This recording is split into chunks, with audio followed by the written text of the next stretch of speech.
오늘 우리가 읽은 말씀은 요엘이라는 선지자의 예언이죠. 사실 이 요엘이라는 이름이 굉장히 우리에게 낯선 이름입니다. 익숙하지 않죠. 잘 모르는, 아마 오늘 예배를 드리면서 요엘이라는 성경이 있다는 것을 처음 아는 분이 있을지도 모르겠어요.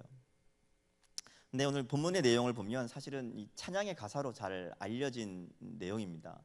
이게 요엘이라는 성경에 나오는 2장에 나오는 말씀이라는 걸 모르지만 찬양의 가사를 통해서 이런 얘기를 들어본 분들은 많이 있을 겁니다. 제가 설교 준비하면서 청년들에게 물어봤어요. 이 찬양 아냐? 그랬더니 대부분 안다고 얘기를 하더라고요. 자녀들은 예언할 것이요 청년들은 환상을 보고 아비들은 꿈을 꾸리라. 주의 영이 임하면 이렇게 하는 마지막 날에라는 찬양 있죠. 찬양의 가사가 이게 성령이 임하시면 환상을 보고 꿈을 꾸고 이런 내용이잖아요. 오늘 본문에 나오는 28절에 나오는. 그래서 이 말씀, 이 요엘이라는 건 잘 몰라도 한 번씩은 들어본 내용일 겁니다. 저는 이 요엘 말씀을 처음 읽었을 때 이 궁금한 점이 있었습니다. 아마 제가 학생 때였을 것 같은데 28절 말씀을 보면 그렇게 나오잖아요. 너희 자녀들이 장래일을 말할 것이며 너희 늙은이는 꿈을 꾸고 너희 젊은이는 이상을 볼 것이며 이렇게 나오잖아요. 이 말씀을 들으면서 단순한 생각이 들었죠. 꿈은 젊은이가 꾸는 건데 왜 늙은이가 꿈을 꾸냐, 이런 생각을 한 적이 있습니다. 설교를 준비하면서 문득 그때 생각이 들더라고요. 근데 이따 얘기를 하겠지만 이유가 있죠. 우리 보통 성령을 받았다, 성령 충만을 받았다 그러면 뭔가 신비한 능력을 얻게 되는 것으로 생각하는 경우가 많이 있습니다. 그래서 많은 집회 때 보통 좀 특별한 집회 때 보면 오늘 본문을 가지고 설교하시는 경우들이 많이 있습니다. 그러면서 성령 받아라, 성령 받으면 환상을 보고 이런 어떤 특별한 하나님의 은사를 경험하게 된다, 이런 얘기들을 할 때가 많이 있죠. 근데 오늘 본문을 가만히 잘 묵상해 보면 단순한 이야기가 아니죠. 더군다나 성령이 임하면 너에게 어떤 신비한 능력이 체험될 것이다라는 그런 류의 얘기는 전혀 아니라는 겁니다. 사실 오늘 우리가 읽은 요엘 말씀은 오히려 마지막 때를 살아가는 하나님의 백성들이 어떻게 살아야 되는가 하는 이야기를 하고 있습니다. 하나씩 볼까요? 먼저 요엘 말씀은 다른 예언서들처럼 하나님의 심판을 얘기하고요, 또 심판 중에도 그 백성들을 구원하시는 하나님의 은혜에 대한 이야기를 먼저 합니다. 그리고 요엘에서 가장 우리가 주목할 수 있는 이야기는 여호와의 날이라는 단어예요. 사실은 이 성경 중에 여호와의 날이라는 말이 가장 많이 나오기도 하고 요엘서의 어떤 가장 중요한 단어가 하나님의 날, 여호와의 날입니다. 근데 알다시피 여호와의 날이라는 것이 심판의 날인데 하나님의 심판이라는 것은 파멸이 목적이 아니라 돌이킴이 목적이죠. 하나님께서 심판하시는 데는 이 이스라엘 백성들을 없애버리시려는, 멸망시키려는 목적이 아니라 심판을 통해서 그들이 하나님께로 돌아오기를 기대하시는 하나님의 마음이 담겨 있다는 겁니다. 그래서 12절 우리가 읽지 않았지만 2장 12절부터 27절까지 말씀을 보면 그런 하나님의 심판의 날이 이르기 전에 너희가 돌이키고 회개하고 돌아와라 하는 얘기가 쭉 나오고 있습니다. 너희가 회개하고 돌이키면, 돌아오면 하나님이 마치 이른 비와 늦은 비를 적당히 내리시듯이 너희를 용서하시고 복을 베푸실 것이다 이야기해요. 요엘 1장에 보면 이 메뚜기 떼 얘기가 나오거든요. 메뚜기 떼가 와서 싹 황무지를 만들어버리고 딱 쓸어버리는 그런 이야기가 나오는데 마치 메뚜기 떼가 휩쓸고 간 것처럼 그런 황량한 들판 같은 너희들의 삶이지만 하나님께로 돌아오면 하나님께서 이른 비와 늦은 비를 내려서 적절한 때에 비를 내리시고 사랑하셔서 너희가 풍족히 먹고 남도록 은혜를 베풀겠다. 이게 이제 2장 앞에 나오는 얘기예요. 말하자면 여기까지는 단전 선지자들과 얘기가 비슷합니다. 하나님 앞에 심판받을 때에 너희가 돌이켜라. 그러면 하나님이 회복시켜 주실 것이다. 자, 그리고 나서 이제 오늘 우리가 읽은 말씀이 이어지는 거죠. 28절을 보면 그 후에 이렇게 시작합니다. 그 후에. 그러니까 지금까지 앞에서 이야기했던 것과는 다른 이야기예요. 얘기가 이제 끊어지는 겁니다. 다른 이야기. 무슨 얘기를 하는가 하면 이 그 후에라는 것은 나중에죠. 언젠가 그날 이런 의미죠. 그래서 우리는 이 그 후에 일어났던 이 사건, 오늘 우리가 28절부터 32절까지 읽었던 이 말씀이 언제 이루어지는가 하면 사도행전에 나오는 오순절 성령 강림 사건으로 이 말씀이 이루어진 것을 우리가 봅니다. 특별히 사도행전 2장에 보면 사도 베드로가 예루살렘에 모인 성도들 사람들에게 이 전도하면서 설교하죠. 그때 했던 이야기가 첫 번째 설교가 바로 요엘 2장 28절 32절 우리가 읽었던 이 말씀 가지고 설교를 하는 거예요. 사도행전 2장에 보면. 자, 정리하자면 우리가 읽은 본문에는 하나님께서 너희가 회개하면 하나님께서 이스라엘 백성을 용서하시고 회복시켜 주시겠다라는 약속과 더불어서 더 큰 약속, 말하자면 여호와의 날이 되면 그 후에 그 날이 되면 하나님께서 모든 사람들에게 하나님의 영을 내려주셔서 하나님의 구원을 얻게 하시겠다라는 하나님의 선언이자 약속이 담겨 있다는 겁니다. 그래서 오늘 이 말씀을 통해서 마지막 때를 살아가는 우리들에게 주시는 하나님의 약속이 뭔지, 그리고 어떻게 하면 이 하나님이 부어주시는 하나님의 영, 성령의 충만함을 누리며 살 수 있을 것인지 우리 말씀을 통해서 생각해 보려고 합니다. 자, 그러면 이 하나님의 영이 누구에게 임하느냐? 본문에 보면 앞에 나오는 이 만민에게라는 말이 나오죠. 하나님은 만민에게 하나님의 영을 부어주시겠다 약속합니다. 여기 나오는 만민이라는 단어를 보면 원어 그대로 보면 모든 육체 이런 뜻이에요. 그러니까 모든 육체. 쉽게 생각하면 모든 사람이 되는 거죠. 모든 사람에게 하나님의 영을 부어주시겠다. 사실 구약 시대에는 하나님의 영을 받는 사람이 정해져 있었습니다. 누구나 받을 수 있는 게 아니죠. 성경에 보면 하나님의 영을 받은 사람들이 있습니다. 성막을 지을 때에 성막을 짓는 기술자에게 하나님의 영이 임합니다. 모세를 돕기 위해서 세웠던 70명의 장로들에게 하나님의 영이 임하죠. 또 있죠. 사사시대에 보면 이스라엘 백성들을 큰 위협에서 구원하기 위해서 하나님의 특별한 쓰임을 받을 때 사사들에게 하나님의 영이 임합니다. 왕들에게 그랬고요, 선지자들에게 그랬습니다. 말하자면 구약시대에서 하나님의 영은 어떤 특별한 하나님의 일을 이루기 위해서 하나님이 부어주시는 사건이었다는 거죠. 하나님의 특별한 일을 감당하는 사람들에게만 한정적으로 하나님의 영이 임했습니다. 오늘 말씀에 보면 하나님이 이 하나님의 영을 만민에게 부어주겠다, 모든 사람에게 부어주시겠다 약속합니다. 물론 32절에 보면 누구든지 여호와의 이름을 부르는 사람, 즉 하나님을, 예수님을 구주로 영접하는 사람들에게는 누구에게나 하나님의 성령을 부어주시겠다는 말씀이란 거죠. 자, 그럼 여기서 질문이 하나 생깁니다. 하나님이 모든 사람에게, 예수 믿는 사람 누구에게나 하나님의 성령을 부어주시겠다 말씀했는데, 그러면 과연 나는 하나님이 부어주시는 성령을 경험하며 살고 있는가 하는 거예요. 여러분 어떠신가요? 여러분 예수님 믿고 구원받은 사람들이죠. 그러면 그 사람들을 누구에게나 하나님께서 성령을 부어주시겠다 얘기했는데, 여러분에게 하나님의 부어주시는 성령의 은혜가 있습니까? 여러분 안에 하나님의 성령이 부어주셨다라는 것을 실감하고 느끼며 사십니까? 하는 질문이에요. 어때요?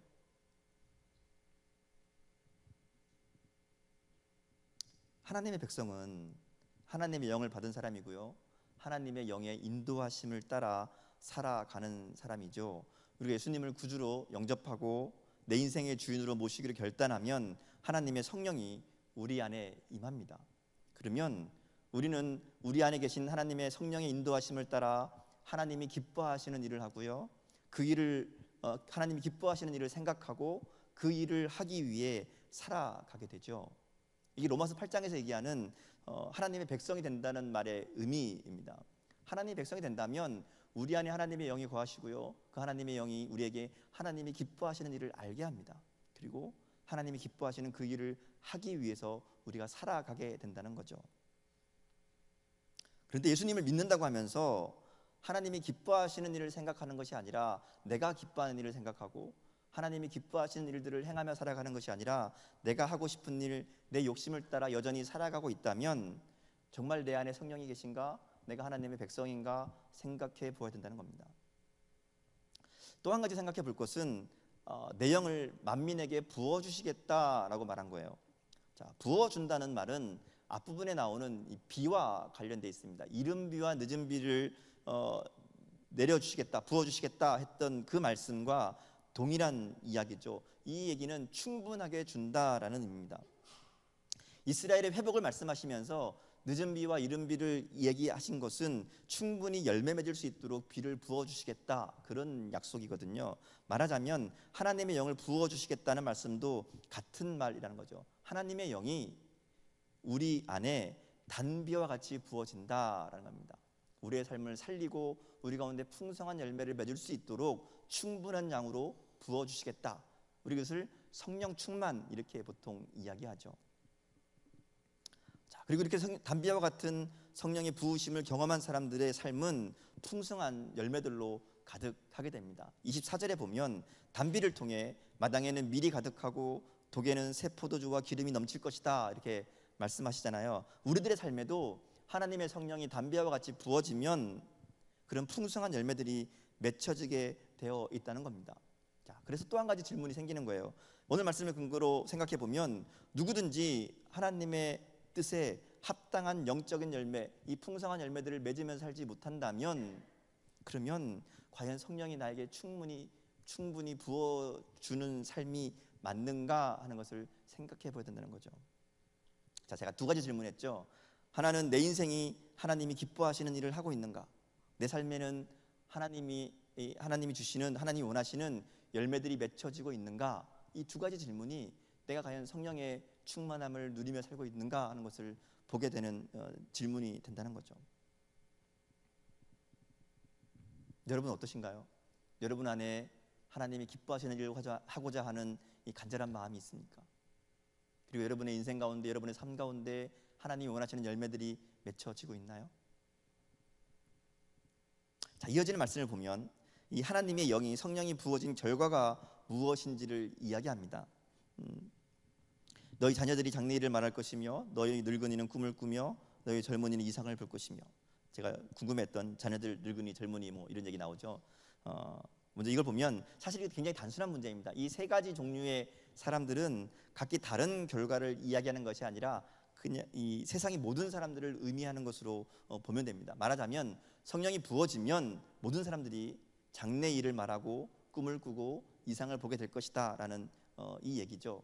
사실 이 세 가지는 모두가 미래에 대한 이야기입니다. 근데 이것은 세상에서 말하는 것처럼 어떤 미래의 일을, 장래의 일을 알아서 그걸 미리 알고 이야기하는 점쟁이 같은 뭐 그런 얘기가 아니라, 이것은 앞으로 이스라엘 백성에게, 또 말씀을 듣고 있는 오늘 우리들에게 하나님의 분명한 계획과 사명이 있다는 것을 말씀하신다는 거죠. 하나하나 좀 보면 이게 분명해집니다. 먼저 장래일을 말한다라는 구절부터 볼까요? 장래일을 말한다 얘기하죠. 장래일을 말하게 될 것이다. 이 원어는 예언하다라는 뜻을 가진 나바라는 단어인데요. 이 단어에는 두 가지 의미가 있습니다. 우리가 아는 것처럼 미래의 일을 얘기하는 것, 이 첫 번째 의미고요. 또 하나는 하나님의 대변자로 백성 앞에서 하나님의 말씀을 선포한다, 뭐 이런 의미가 있어요. 이 요엘의 예언이 그대로 이루어진 것이 사도행전에 나왔던 요순절 강림 사건이라고 이야기했잖아요. 사도행전 2장에 보면 그래서 성령에 충만한 제자들이 어떤 일을 했는가 보면 미래에 대한 이야기를 한 게 아니라 하나님의 복음의 메시지인 예수 그리스도를 전하게 되는 것을 보게 됩니다. 그렇다면 여기서 말하는 장래일은 미래의 어떤 사건이 아니라 하나님의 말씀을 전하는 것으로 보는 것이 맞습니다. 두 번째는 꿈을 꾼다라는 얘기인데, 이것도 사실 우리가 자면서 꿈꾸는 자다 보면 꿈꾸게 되는 그런 꿈을 이야기하는 게 아니죠. 오히려 세 번째 나오는 이상을 본다라는 말과 같은 단어로 보면 됩니다. 이것은 뭔가를 주목해서 본다라고 하는 이 히자온이라는 단어에서 나왔는데, 우리가 보통 이상, 묵시, 환상 이렇게 이야기하는 것으로 번역됩니다. 쉽게 얘기하면 뭔가 다른 것을 본다라는 의미예요. 우리가 보지 못했던 뭔가 다른 것을 보는 그것이 바로 이 꿈을 꾼다, 이상을 본다라는 의미라는 거죠. 그러니까 말하자면 다른 시각, 다른 관점을 가지게 된다라는 의미입니다. 이 세 가지를 정리해 보면 이게 세 가지는 한 가지로 연결되는데, 장래일을 보는 것, 장래일을 말하는 것, 꿈을 꾸는 것, 이상을 보는 것, 이 세 가지는 다 하나님을 아는 것과 관련되어 있다고 할 수 있습니다. 하나님의 말씀을 전달하는 것, 그리고 하나님이 보여주시는 특별한 것들을 보는 것, 이것이 다 하나님을 아는 것과 연결되어 있다는 거죠. 그러니까 요엘이 선포하는 핵심은 하나님의 영이 부어지면, 하나님이 성령이 너희 가운데 부어지면 하나님의 영을 받은 백성들에게는 하나님을 아는 지식이 완전해질 것이다 라는 예언이라는 겁니다. 이 말은 무슨 신비한 능력을 갖게 될 것이다가 아니라 하나님을 더 잘, 더 많이 알게 될 것이다 라는 말입니다. 그래서 성령이 우리에게 임하시면 나타나는 결과는 우리 하나님에 대해서 잘 알게 되는 거예요. 더 깊이 알게 되는 거예요. 하나님이 어떤 분인지, 하나님이 우리에게 어떤 마음을 갖고 계신지, 하나님의 사랑이 어떤 것인지를 더 분명히 확실히 알게 되는 것이 성령이 우리 가운데 임하셨을 때 나타나는 결과라는 겁니다. 이것은 예수님께서 이 하늘로 올라가시면서 제자들에게 성령을 약속하시죠. 뭐라고 약속하시는가 하면 이 보혜사 성령을 약속하시면서 예수님이 가셔야 보혜사 성령이 우리에게 오실 것이고 그분이 오셔서 주님에 대한 지식을 더 완벽하게 해주시고 주님에 대해서 증거할 것이라고 이야기하거든요. 그러니까 성령이 오셔서 하시는 일이 뭔가 하면 우리로 하여금 예수님을 더 잘 알 수 있도록, 예수님을 더 분명히 알 수 있도록 너희들을 가르쳐 주실 것이다 라고 이야기했다는 겁니다. 하나님은 성령을 우리에게 부어주셔서 우리가 하나님께서 의도하신 바를 깨닫게 하시는 거죠. 하나님의 계획을 더 많이 알게 하시고요, 더 정확하게 알게 하셔서 하나님의 뜻을 따라 살아갈 수 있도록 하시는 것, 그게 성령을 우리에게 부어주시면서 우리에게 원하시는 모습이라는 겁니다. 또 이상을 본다는 말은 우리가 우리 인생을 또 세상을 다른 관점으로 보게 한다는 의미라는 거죠. 우리 인생 가운데 역사하시는 하나님을 알게 되면, 우리 삶 가운데 함께 하시는 하나님에 대해서 더 많이 더 잘 알게 되면 우리가 인생을 바라보는 관점이 달라진다는 겁니다. 우리 삶을 인도하시는 하나님의 손길을 경험한 사람은 우리가 만나는 현실을 다른 눈으로 보게 되어 있다는 거죠. 그러니까 성령을 받으면 다른 시각, 새로운 시각으로 현실을 보게 되고요, 새로운 말을 하게 되고 새로운 삶을 살게 된다는 겁니다. 여러분 잘 생각해 보세요. 우리가 성령을 받아도 예수를 믿어도 우리가 사는 세상은 동일한 세상입니다.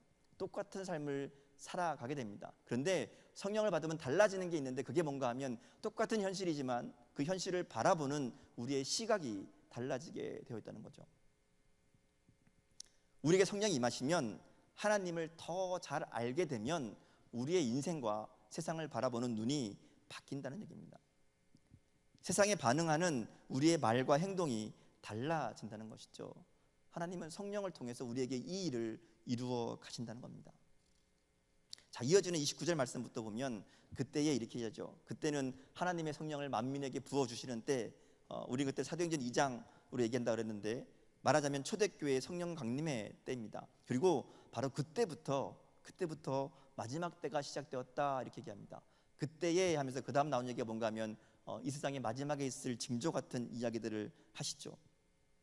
예수님도 하늘로 올라가시면서 다시 오실 때를 이야기합니다. 그리고 이 땅에 계실 때에도 여러 번 마지막 때에 대해서 구체적으로 말씀하셨죠. 그러니까 오순절에 성령이 강림한 이 사건은 말하자면 이제 마지막 때가 시작되었다라는 것을 알리는 신호탄과 같은 그런 사건이라는 겁니다. 그러므로 우리는 늘 이 종말론적 신앙, 언제나 마지막이 가까워왔다라는 마음을 가지고 살아야 된다는 거죠. 지금이라도 하나님의 마지막 날이 올 수 있음을 우리가 기억하며 살아야 된다는 겁니다. 자, 이렇게 마지막 날을 얘기하시면서 하나님이 아주 중요한 이야기를 합니다. 여호와의 크고 두려운 날이 피와 불과 연기가 있는 심판의 날이지만 여호와의 이름을 부르는 자들에게는 구원의 날이라는 것이죠. 28절에서 모든 사람에게 하나님의 영을 부어주시는데, 이 모든 사람 중에는 한 가지 조건이 있죠. 바로 여호와의 이름을 부르는 사람, 하나님의 이름을 부르는 사람이라고 얘기합니다. 자, 하나님의 이름을 부르는 사람이라는 것은 단순히 하나님 이렇게 부르는 게 아니겠죠. 예수님도 마지막 때에 주여 주여 하는 자마다 천국에 들어가는 것이 아니다라고 말씀하잖아요. 이름을 부른다고 해서 천국에 가는 게 아니라는 거예요. 대신에 하늘에 계신 아버지의 뜻대로 행하는 자라야 들어갈 것이다 이렇게 말씀하잖아요. 그러니까 이름을 부른다는 것은 단순히 입술로 하나님의 이름을 부르는 것이 아니라는 것을 이야기합니다. 그럼 이름을 부른다는 게 뭘까? 이름을 부른다는 것은 이름이라는 것은 단순히 어떤 호칭이 아니라 그 하나님의 속성을 이야기합니다. 하나님의 인격을 얘기하고요, 하나님이 가지고 계시는 모든 것들을 포괄하는 의미를 가진다는 거죠. 그래서 우리가 쉽게 설명하자면 여호와의 이름을 부른다라는 말의 뜻은 하나님의 인격과 하나님의 성품을 본받으면서 그 하나님의 인격과 성품에 합당한 삶을 살아가는 것을 이야기합니다. 이게 어떻게 가능한가 하면 예수님이 이 땅 가운데 계시면서 하나님이 어떤 분인가를 보여주셨거든요. 요한복음 17장에 보면 예수님이 이렇게 얘기하시죠. 내가 아버지의 이름을 그들에게 알게 하였고 또 알게 하리니 이는 나를 사랑하신 사랑이 그들 안에 있고 나도 그들 안에 있게 하려 함이니이다. 무슨 얘기하시는가 하면 예수님이 이 땅 가운데 계시면서 제자들에게 하나님이 어떤 분인지 분명히 알게 하셨다는 거죠. 하나님이 어떤 분인지 제자들이 분명히 알 수 있도록 직접 보여주신 분이 예수님입니다. 그리고 하늘로 올라가신 다음에는 성령을 통해서 성령께서 우리 가운데 함께 하시면서 그 일을 하고 계시죠. 그래서 오늘 우리는 성령을 통해 하나님의 이름을 알게 되었고 예수님을 닮아가는 삶을 살 수 있게 되었다는 겁니다. 저는 말씀을 보면서 우리 삶을 좀 돌아봤으면 좋겠습니다. 우리가 성령이 내 안에 계시다, 대부분 그렇다고 생각을 해요. 그런 것 같다고 얘기합니다. 왜냐하면 예수님을 구주로 영접하기도 했고요, 고백하기도 했고요. 내 안에 하나님을 향한 마음이 있긴 하거든요. 가끔씩이긴 하지만 말씀을 통해 은혜를 받기도 하고요. 하나님이 나에게 어떤 것을 생각하게 하시는 것 같은 느낌을 받을 때도 있습니다. 그래서 내 안에 성령님이 계신 것 같기는 해요. 그런데 성령 충만하냐라고 물어보면 좀 고민합니다. 제가 설교 준비하면서 오늘 이 성령에 대한 얘기를 보다가 읽은 내용 중에 아주 재밌는 이야기가 있더라고요. 비유로 얘기한 건데 이런 겁니다. 여러분 숨을 쉬죠. 숨을 쉬면 어떤 일이 일어나죠? 숨을 쉬면 공기가 내 안에 들어왔다가 나갑니다. 자, 여러분 숨 쉬면서 공기가 들락날락 하는 것을 느끼시나요? 알고 계신가요? 대부분 생각하지 못합니다. 그냥 숨 쉬는 거죠. 아니, 숨 쉬는 것도 잊어버리죠. 그냥 쉬고 있는 거죠. 그런데 우리 몸속에 공기가 들어왔다라는 것을 느낄 수 있는 방법이 있어요. 어떻게 하면 될까요? 네? 숨을 크게 쉬는 겁니다. 여러분 한번 해보세요. 숨을 크게 가득 채워보세요. 어떤가요? 여기 뭐가 있는 것 같죠? 여기에 뭔가 뻑뻑한 느낌이 있죠? 그러니까 몸속에 숨을 가득 채워보면 가슴속에 뭔가 들어와 있다는 느낌을 그제서야 느끼게 된다는 거예요.